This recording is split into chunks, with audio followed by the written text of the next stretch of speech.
auditors! Welcome back to Voicy Tales. Today's story is Haunted by Love.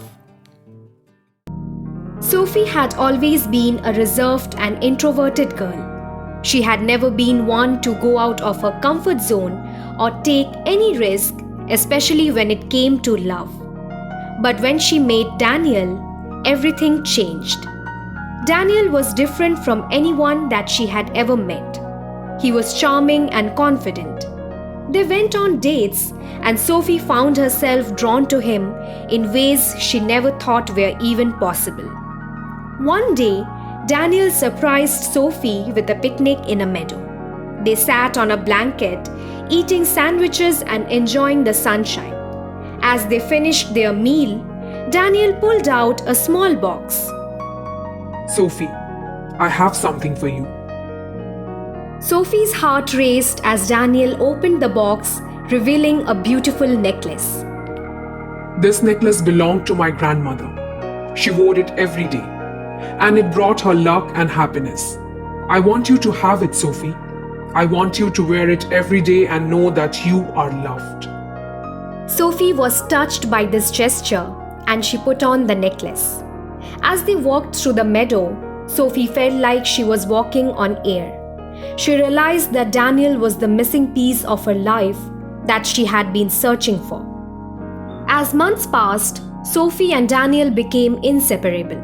They shared their hopes and dreams and supported each other through the ups and downs of life. But something had changed in Daniel.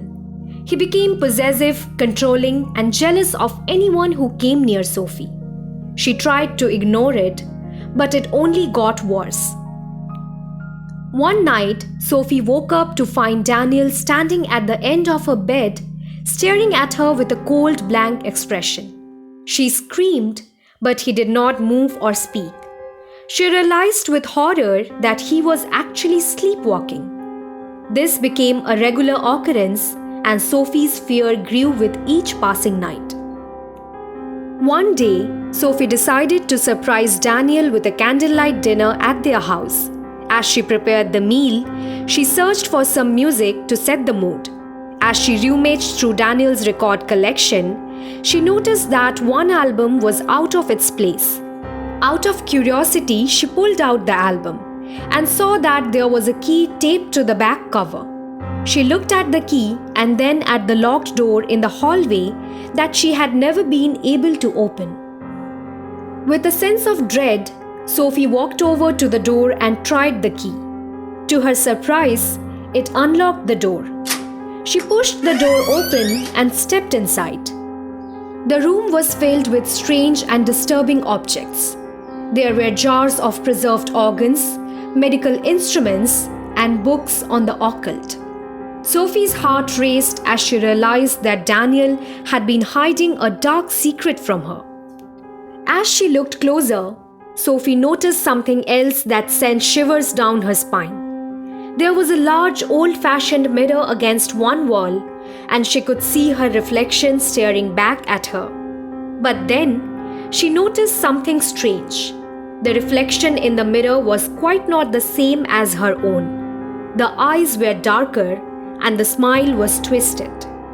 Sophie reached out to touch the mirror, but her hand passed through it as if it were made of mist.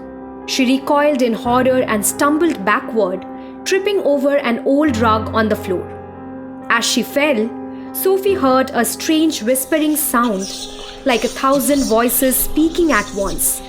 She scrambled to her feet and ran out of the room, slamming the door shut behind her. From that moment onwards, Sophie couldn't shake the feeling that something evil was lurking in their house. She began to notice strange things happening, like objects moving on their own and a cold presence that seemed to follow her wherever she went.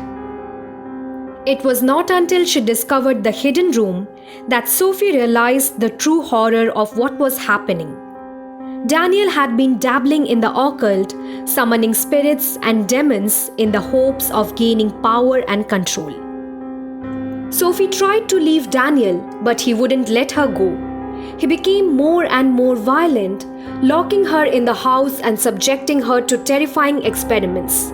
She was trapped, alone, and afraid.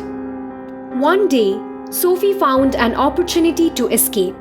She managed to get out of the house and ran into the woods. But Daniel was close behind her.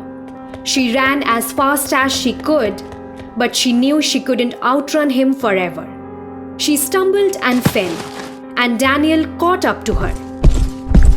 As he loomed over her holding a sharp object in his hand, Sophie realized that she was beyond saving.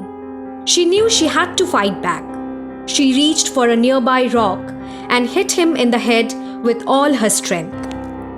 As Daniel collapsed to the ground, Sophie realized that she had to act quickly. She took his keys and made her way back to the house. Trembling with fear and exhaustion, she searched for a way out. Finally, she stumbled upon a hidden door in the cellar. It was old and rusted shut, but Sophie managed to force it open. She crawled through the tight space and emerged on the other side, gasping for breath. The sun was setting, casting long shadows over the trees. Sophie ran as fast as she could, not looking back until she reached the safety of a nearby town. She collapsed on the sidewalk, weeping with relief. For weeks, Sophie lived in fear that Daniel would come after her, but he never did. She learned later that he had died from his injuries and that his occult experiments had been uncovered by the police. Sophie struggled to come to terms with what had happened. She was haunted by the memory of the hidden room, the mirror, and the feeling of being watched by something evil. But she knew that she had to move on, to heal, and to find a way to live a normal life once again. Years later, Sophie returned to the house.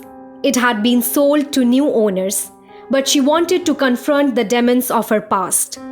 As she stood in front of the door, she felt a sense of dread wash over her. But when she stepped inside, she found that the hidden room had been boarded up and sealed. The mirror was gone, and all of the strange objects had been removed. It was just an empty room, nothing more. Sophie let out a sigh of relief, knowing that she had finally led her demons to rest. She left the house and never looked back, grateful for the new life that she had created for herself. That was it for today. If you enjoyed it, then hit the like button and comment down your experience. Share with your friends and don't forget to subscribe to my channel.